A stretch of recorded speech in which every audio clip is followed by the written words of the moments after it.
रात का समय था और पूरा गांव नींद में डूबा हुआ था। चारों ओर घना अंधेरा था और पेड़ों की सरसराहट के साथ अजीब सी आवाजें आ रही थी। एक बूढ़ा आदमी गोविंद काका अपने घर के बाहर खाट पर लेटे हुए थे। हवा में एक अजीब सी ठंडक थी और आसमान में चमकती बिजली किसी अनहोनी की आहट दे रही थी। पता है, गोविंद काका की काफी रहस्यमय तरीके से मृत्यु हो गई। कितने अच्छे काका थे, भगवान उनकी आत्मा को शांति दे।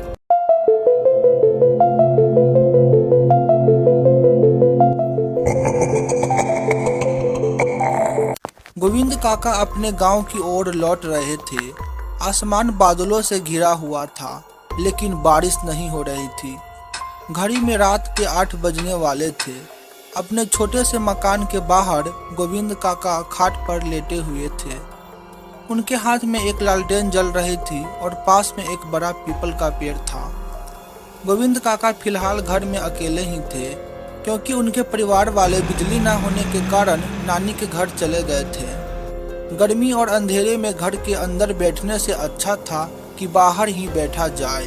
यही सोचकर वे बाहर लेटे हुए थे। कुछ देर बाद गोविंद काका ने देखा कि डॉक्टर साहब उनके सामने से आ रहे थे। उनके हाथ में एक बैग था, लेकिन कोई टॉर्च या लाइट नहीं थी। गोविंद काका बोले, डॉक्टर साहब आओ, आज बहुत गर्मी है, आकर बैठो। डॉक्टर साहब वहीं खड़े रहे और बोले, नहीं, मैं ठीक हूँ। आप यहाँ अकेले क्यों बैठे हैं? घर में कोई नहीं है क्या? गोविंद काका बोले, क्या बताऊँ, सब नानी के घर गए हैं।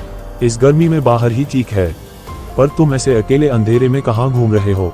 बारिश का मौसम है, जहरीले सांप बिच्छू निकलते हैं। डॉक्टर साहब ने कहा, मुझे सांप बिच्छू से डर नहीं लगता। खैर, जो आपसे बात करने आया हूँ वे तो पहले कर लूँ, पर पहले ये लालटेन तो बुझा दीजिए। मुझे इसकी महक बर्दाश्त नहीं होती। गोविंद काका उनकी बात सुनकर हैरान रह गए। अचानक से लालटेन बुझाने के लिए कहना, इसका मतलब क्या हो सकता है? उन्होंने डॉक्टर साहब से पूछा, कौन हो तुम? सच सच बताओ। इतना सुनते ही डॉक्टर साहब अजीब तरह से गुस्सा होने लगे और उनका शरीर बड़ा होने लगा। अचानक से उनके शरीर काले रंग के लगभग कंकाल जैसे रूप में बदल गया।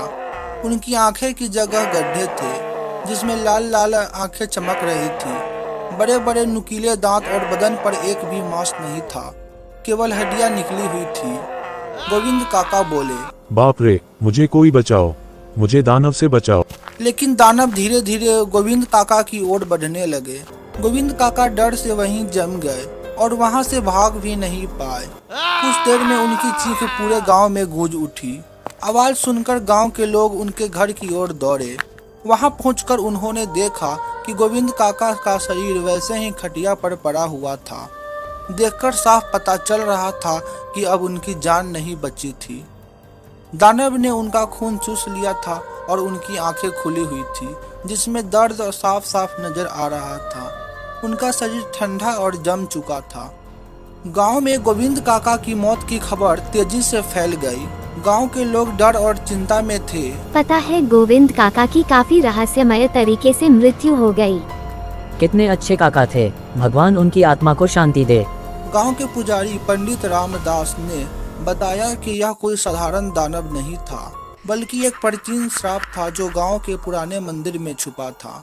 कुछ दिनों पहले गांव के एक लड़के अर्जुन ने उस मंदिर में जाकर कुछ अजीब चीजें की थी।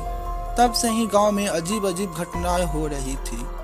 दानव तब तक गांव को नहीं छोड़ेगा जब तक अर्जुन अपने प्राणों की आहुति नहीं देगा। अर्जुन ने कहा, मैं अपने प्राणों की आहुति दूंगा ताकि गांव सुरक्षित रहे। ये हमारा कर्तव्य है। अर्जुन ने मंदिर में प्राणों की आहुति दी और तभी एक जोरदार चीख के साथ दानव गायब हो गया। गांव वापस पहले जैसा शांत हो गया, लेकिन अर्जुन की कुर्बानी को हमेशा याद रखा गया। दोस्तों, दानव की कहानी हमेशा के लिए एक चेतावनी बनकर रह गई कि अज्ञात और रहस्यमयी शक्तियों से सावधान रहना चाहिए। दोस्तों, इस तरह का वीडियो बनाने में काफी ज्यादा मेहनत लगता है, पर कोई बात नहीं, आपके साथ से मिलेगा हमें हौसला और प्यार। चैनल को सब्सक्राइब करें और बनाएं हमें सुपरस्टार।